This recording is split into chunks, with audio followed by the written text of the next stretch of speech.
Certains l'aiment chaud, je ne sais pas si c'est le cas de Morgane Formont qui aime les boissons chaudes peut-être. Morgane. Café, thé à toute heure, quelques macarons si tu souhaites. Comment vas-tu depuis la dernière fois, c'est-à-dire depuis la parution de ton dernier ouvrage, chère Morgane?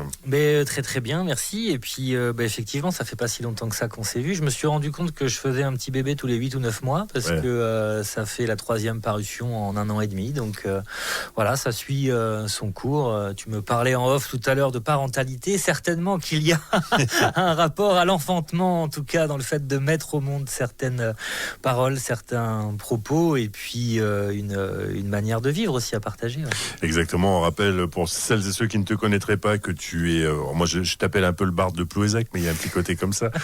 Tu es basé donc dans le pays du Goëlo et après une activité où tu faisais des boissons fermentées, et bien tu as choisi de te consacrer complètement à l'écriture avec cette maison d'édition qui est la tienne, édition Morgane, et sur lesquels paraît ce franchissement volume 1. Évidemment, la première des questions, volume 1, ça veut dire qu'il y aura un volume 2 un volume 2 en préparation. Exactement, ça laisse le petit suspense, mais c'est si tu veux, c'est un passage, une étape assez cruciale. Hein. Je rappelle que cette parution s'inscrit dans un cadre plus global du réveil du monde, où donc il y a eu déjà 2 parutions, Au seuil du jour et Les cendres chaudes. Chaque livre est assez liminal en fait. Hein. C'est vraiment des étapes de passage avec une proposition de cheminement intérieur vers le soleil en soi, quoi. Et ce franchissement là est conséquent, je dirais, et il nécessitait un étirement, et tout comme un pont s'appuie sur 2 rives, je trouvais intéressant d'en faire paraître un premier volume fin 2025 et un autre dans la première moitié 2026. Réflexion, évidemment, tu parlais de parentalité parce qu'il y a une allusion à la naissance tout simplement et aux parents, et ça je me suis dit tiens, il est un peu plus intime, Morgane. Et c'est vrai que t'avais sur les 2 premiers ouvrages pour lesquels on s'était rencontrés, je trouvais qu'il y avait presque plus de recul. Là, c'est presque toi t'as osé presque plus te mettre, non pas en scène, c'est pas le bon terme, mais en tout cas ton parcours c'est presque là, on sent qu'il y a presque l'adulte qui arrive, et peut-être que ce franchissement, c'est aussi peut-être ce passage à l'âge adulte. Tu parlais de passage, tu faisais avec humour tout à l'heure une allusion avec la passerelle, etc. Le pont, tu viens d'évoquer. Moi, j'y vois cette figure un peu mythologique du passeur, tout simplement, du passeur. Ça peut être aussi avec une barque et une pagaille, c'est ce que je veux dire. Sûr, ouais. Et ce franchissement, moi j'y ai vu presque cette figure-là en filigrane comme ça, tout le long. La vie n'est pas un long fleuve tranquille. Non, loin de là. Mais surtout quand on habite à Plouézac, en plus c'est un peu, il y a la mer. Hein, oui. Et puis il y a quelques textes d'ailleurs qui concernent pas mal cette origine du monde de laquelle nous sommes tous sortis, dans la mer ou l'océan. Alors étonnamment, c'est quand même, il y a toujours une quête et une recherche du cœur enfant, mais guéri de ses blessures. Donc inévitablement, on en arrive à un moment donné sur l'adulte, peut-être un petit peu plus mature émotionnellement. Et qui a digéré ses épreuves, hein, si je me permets, qui est passé par plein de... J'y vois, on va pas faire dans un espèce de régionalisme ou quoi, hein, je me permets de rebondir là-dessus, mais j'y vois l'itinéraire de plein de jeunes gens que j'ai pu rencontrer en Bretagne dans ma vie, qui sont passés comme ça par presque des stades initiatiques, puis qui sont revenus à quelque chose de peut-être plus apaisé derrière. Le franchissement, c'est ça. Moi, je réinsiste un peu sur ce côté passage à l'âge adulte, veux-je dire. Il y a vraiment cette volonté dans cet âge adulte de quand même rester très en rapport avec l'enfant intérieur. Mais cet enfant-là, pour qu'il puisse sortir, c'est le travail de l'adulte de le faire sortir. Donc c'est toujours un petit peu un aller-retour, je dirais. Et le franchissement est volume 1, donc on quitte seulement la première rive pour s'engager sur le pont. Mais ça peut avoir un petit peu cette connotation-là de s'engager vers quelque chose d'un petit peu plus franc, en tout cas, vers soi, effectivement. Et puis il y a des chapitres presque, hein, enfin en tout cas, je ne sais pas si on peut appeler ça des chapitres, parce que c'est de la poésie, c'est de la prose, du vers. Il y a presque du haïku d'ailleurs par moment, enfin sans être dans la forme orthodoxe. De l'aphorisme un peu, de l'aphorisme, voilà. Mais ça ouvre par décilement, donc ça veut dire qu'on ouvre les yeux. Oui, c'est ça. On essaye de les écarquiller un petit peu comme au matin. La couverture a vraiment été pensée aussi comme ça, hein, à chaque fois où on a. C'est vrai qu'elle est belle, bleu nuit. Bleu, bleu. bleu marine. Et c'est vraiment, on laisse derrière ces ténèbres qu'on a déjà commencé à éclaircir pour écrire blanc sur bleu. Voilà. Donc il y a un petit peu ce côté-là. Il y a toujours plusieurs niveaux de lecture dans ce que j'écris. Je me suis rendu compte qu'il y avait beaucoup de textes qui étaient très en rapport, qui pouvaient être lus à des enfants. Puisque ça parle de nature et d'émerveillement d'une manière simple. D'autres peuvent avoir un acabit un petit peu plus mystique, effectivement. On est sur ce franchissement-là. Donc voilà, on n'a pas encore franchi. Toutes les étapes sont encore en cours pour se mêler, se condenser dans ce soleil qui est sur cette couverture aussi, qui j'espère est de l'autre côté de la rive. Il y a plein de lumière, hein. Effectivement. J'ai trouvé plus de lumière d'ailleurs que dans tes 2 premiers ouvrages. Peut-être cette lumière-là, elle est peut-être plus présente dans ta vie, tout simplement.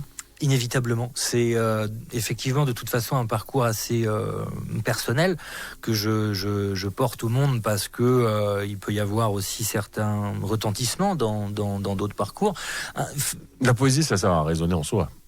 Oui, puis c'est effectivement très intime en fait de faire un livre, il y a écrire, il y a faire un livre, il y a le dire, il y a en parler, et généralement on lit dans sa chambre en plus, donc ça veut dire qu'on va rentrer dans la chambre de quelqu'un qu'on connaît pas. C'est quelque chose de effectivement très intime, quoi. Peut-être un petit mot aussi sur la forme en elle-même. Je parle pas du style, on l'évoquera peut-être un petit peu. On retrouve ce qui fait ta richesse, c'est-à-dire ces aphorismes, presque de la métaphore par moment aussi, et puis une manière d'évoquer la nature qui est omniprésente évidemment dans ton œuvre.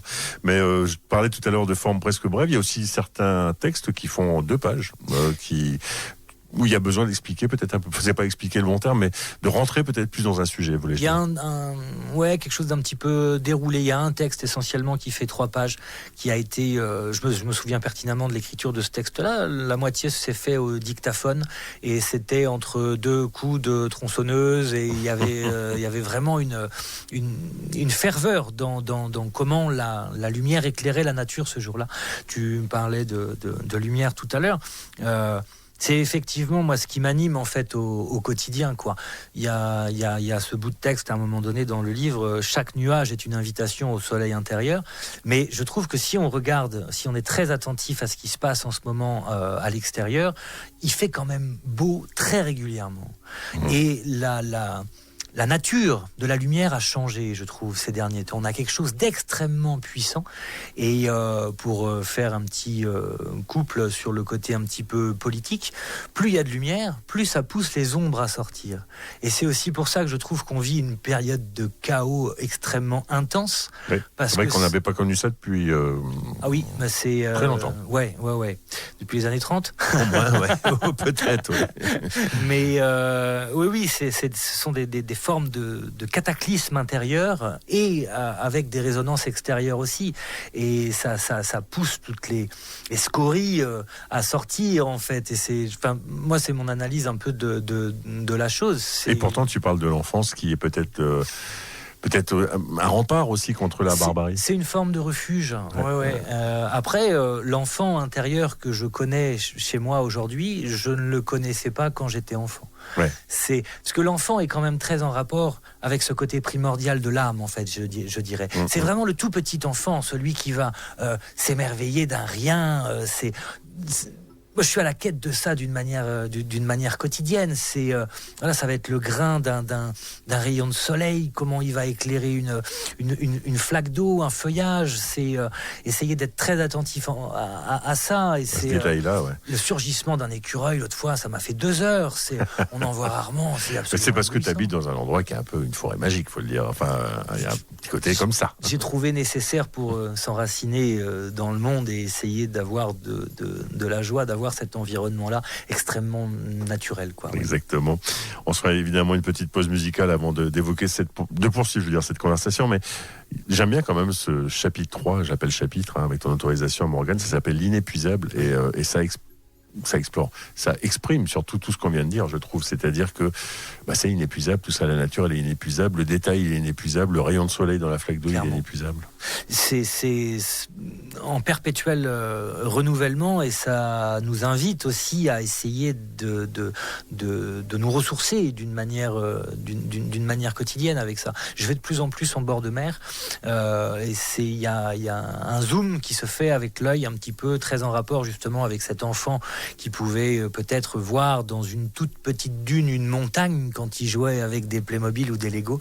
Et quand on commence à zoomer un petit peu sur les très vieilles roches qui composent cette anse de Bréhec entre Ploie et Plouézec, c'est un jeu formidable. Et à chaque fois, la lumière va être différente. La lumière s'invite ou non, d'ailleurs, dans ces séances de regard, d'écriture ou de photographie. Et il y a quelque chose de complètement inépuisable, effectivement. Je t'ai déjà évoqué ce moment de l'écriture, mais je crois que ça reste quand même... je crois que t'aimes bien le matin quand même pour poser des... Ça a vachement changé en fait. Ouais, les derniers temps. C'était un peu le moment privilégié. Oui, quand même. Ouais. Mais ça dépend vraiment de l'énergie du jour. Le monde est tellement changeant que d'une journée à l'autre, il y a vraiment des énergies très différentes. Et des fois, ça va être entre avoir coupé la patate 1 et la patate 2. Il y a une phrase qui vient et il faut qu'il y ait le carnet à portée de main. Des fois, c'est en balade. Il y a quelque chose qui était très intérieur au préalable, qui se faisait beaucoup dans la maison. Et qui se fait dorénavant un petit peu plus dans les marches. Donc il y a eu l'objet dictaphone qui s'est un peu incorporé dans ma vie et qui évite de retenir pendant une demi-heure les phrases qu'on a reçues sur ce moment-là, quoi. On va continuer cette discussion. Si vous nous rejoignez, nous sommes en compagnie de Morgane Formand qui nous a ravis avec Le Franchissement, premier volume, vraiment de la poésie en cette période pour offrir des livres. C'est le moment ou jamais. Tout à fait. Voilà, où on parle évidemment je le disais, ce rapport à l'enfance. On y évoque les parents, on y évoque surtout cette nature omniprésente avec des mots peut-être plus... pas dire lumineux, c'est pas le terme le plus juste, en tout cas avec peut-être un peu plus de douceur dans la plume, avec en tout cas quelque chose de... il y a un fond, c'est peut-être l'observation comme ça du calme de la mer ou de la tempête, je sais pas, mais il y a quelque chose de très calme là-dedans quand même. Il y a toujours beaucoup de... je dirais que le calme naît du tumulte. Donc, c'est pas ce que j'ai envie de communiquer, mais c'est des choses que je vis également. Non, mais c'est un acte presque politique. On parlait de politique tout à l'heure avec Erwan. D'être dans le calme aujourd'hui, c'est presque politique pour le coup. Et oui. Et puis, c'est un travail, en fait, je veux dire. C'est quotidien. Tu parlais tout à l'heure, j'ai bien aimé ta phrase, ce sont les émotions qui font réfléchir. C'est exactement ça. Qu'est-ce qui me traverse? Comment je suis en train de réagir à telle et telle chose? Et puis, des fois, ça va se représenter 10, 15, 20 fois, ou même des fois 10 ans dans nos vies avant qu'on ait compris quelque chose. Ce retranchement permet aussi une forme d'analyse sur soi, et le but du travail sur soi, qui pour moi est complètement inhérent au travail d'écriture, c'est d'être au plus près, d'être le plus authentique possible. Et peut-être que cette lumière que tu as perçue dans ce volume-là est un petit peu plus authentique, justement par rapport au travail précédent des 2 volumes où il y a eu une forme de dégrossissement, en fait, quoi. C'est une évolution auquel tu nous convies, et ça c'est plutôt très très bien de ta part. Et puis cette évolution elle est bien, même si je recommande quand même la lecture des 2 premiers ouvrages. C'est important aussi. Je te propose, toi que j'ai gratifié du titre de barde tout à l'heure, d'en écouter un autre de barde. Il s'appelle Erwan Keravec, peut-être tu le connais. Son album c'est Whitewater. On va pas s'écouter forcément l'intégralité du titre puisqu'il fait 13 minutes tout de même, mais c'est un sonneur, mais un sonneur aventureux, un petit peu comme toi. Tu es un poète aventureux, Morgane. Je te propose qu'on s'écoute quelques notes de Erwan Keravec et on continue cette discussion autour de ce Franchissement volume 1 paru aux éditions Morgane.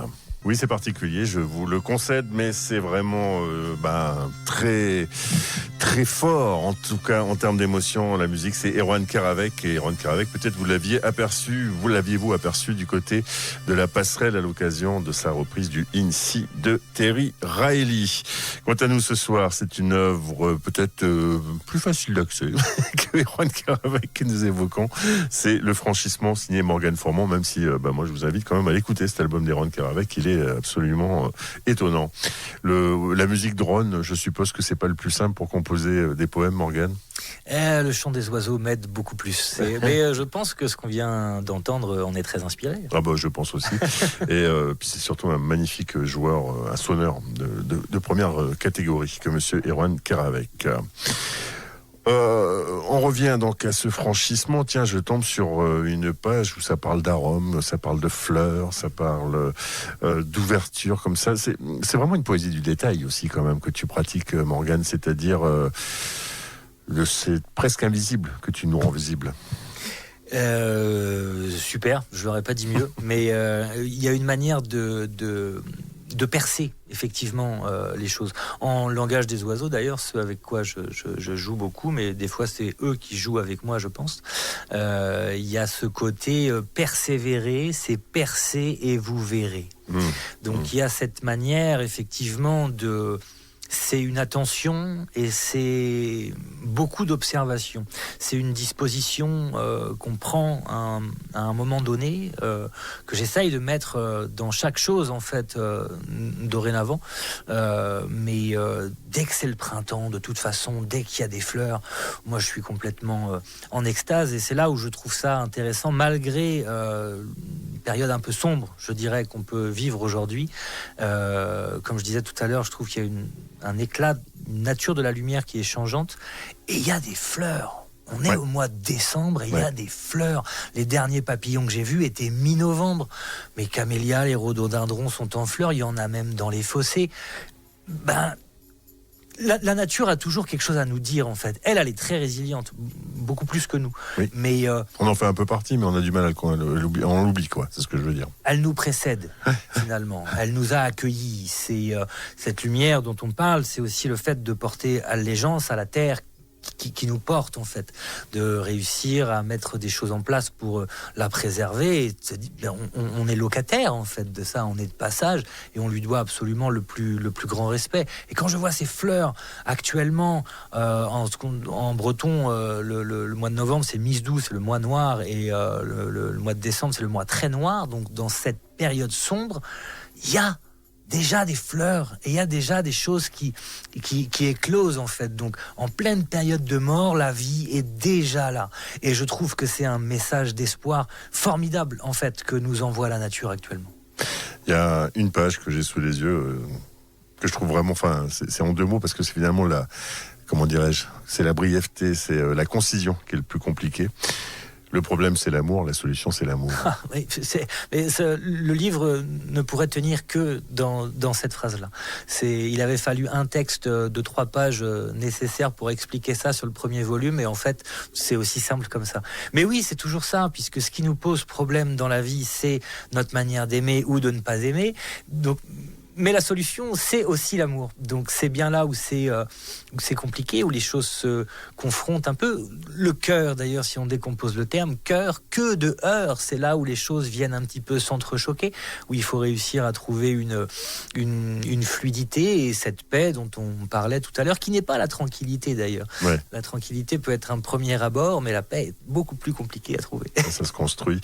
Là encore, pour illustrer ton propos, je vais me permettre de lire un extrait de l'une des pièces que l'on retrouve sur ce franchissement volume 1. Le Nouveau Monde érigeait en icône la figure de la Vierge Noire et on se précipitait encore dans une fuite vers Dieu. C'est ce qu'on nous a demandé durant 2000 ans, de se faire la guerre, puis seulement de faire l'amour pour apaiser nos blessures. Bien oui, il y a toujours eu ce côté très dans l'élan, très côté... Le mauvais pan du masculin, en fait, je dirais, le côté très... Dans un monde très patriarcal, tout à l'heure on évoquait là encore la danse féminine, la force, alors dans un endroit comme la Bretagne, où on sait qu'il y a quand même quelque chose d'extrêmement féminin dans ce qui nous entoure, c'est encore ce foutu patriarcat finalement, qui nous fait faire des guerres. C'est la problématique d'avoir eu des modèles masculins dépourvus de leur sacre. en fait. On a même très peu d'idées aujourd'hui de qu'est-ce qu'est le masculin sacré, tellement on a eu de si mauvais modèles que ça, quoi. Il y a un truc. Ils sont toujours là, hein, pour certains, je voudrais pas. Ouais. Ah bah, il y en a pas mal, même. C'est encore très en place, et j'espère que il y aura quelque chose de l'ordre de fait qu'il se fasse détrôner un jour ou l'autre. Mais moi, je suis pas religieux du tout, et je ne suis pour absolument aucun dogme, mais il y a quand même cette phrase intéressante dans la Bible que j'invite à refermer d'ailleurs dans ce livre-là, mais ce qu'ils appellent dans la Bible l'aube de la fin des temps, c'est ce qu'on est en train de vivre. En fait, c'est justement l'avènement du féminin sacré, qui est à trouver en chaque être, qu'il soit homme ou femme, en fait, quoi. L'intérêt étant d'essayer après de coupler ces deux énergies-là, et c'est en fait, il y a quelque chose d'un petit peu nietzschéen dans ce franchissement-là. Ainsi parlait Zarathustra, qui est un livre que j'avais absolument pas lu à l'écriture de ça, et je me suis rendu compte que je parlais de la même chose que Nietzsche un petit peu après, où il parle du déclin, ou le fait que l'homme soit un pont entre l'animal et le surhomme.